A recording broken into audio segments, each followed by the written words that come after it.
Oui, là-bas, ça ne m'étonnerait pas parce qu'en allemand, Guerra avait étudié ce qu'on appelle tout sona, sonique à quoi écrire quoi, par les régions de là-bas, au sud de l'Angola, conjonction avec la Namibie, oui, le Lusaka, par là-bas. Il y avait des écritures par le sable.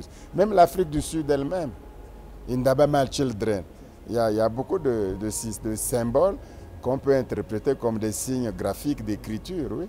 Mais le continent africain est très riche, c'est qu'on n'en est pas conscient. On ne fait pas, si l'homme occidental ne fait pas, bon, on attend qu'il fasse. Bon, il fait sans trop comprendre l'environnement, le milieu, il impose ses valeurs, ses préjugés, son sentiment. Bon, et nous, avec la colonisation, l'esclavage, on a été complètement dépossédés pendant des siècles et des siècles. On ne croit pas en nous-mêmes. Mais le développement, ce ne sont pas les aides. Tu peux donner à un esclave des aides, mais il ne sera jamais libre. Ce n'est pas les aides qui font de nous la liberté. Il faut voir son propos, qu'est-ce qu'on peut faire, qu'est-ce que nous avons, comment nous organiser, comment faire.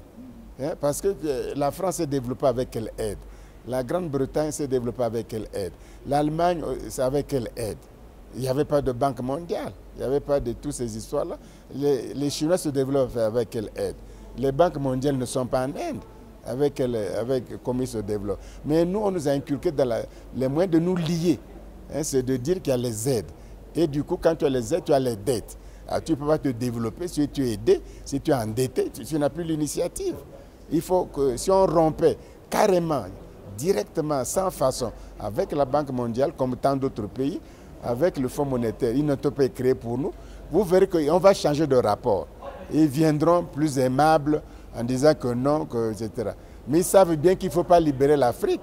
Parce que si vous libérez l'Afrique, ils vont contre leurs diamants, leur uranium, leur pétrole, leur bois, leur coton, leur maïs, leur riz, leur port, les eaux maritimes, ils vont tout contrôler.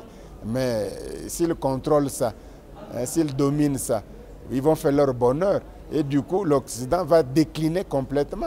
Démographiquement, ils n'ont pas de matière première. Ils vont avoir le diamant où? Ils vont avoir l'uranium où? Pour le moment, ils raflent tout le diamant du Niger, tout l'uranium du Niger, tout, ils prennent tout, sans état d'âme.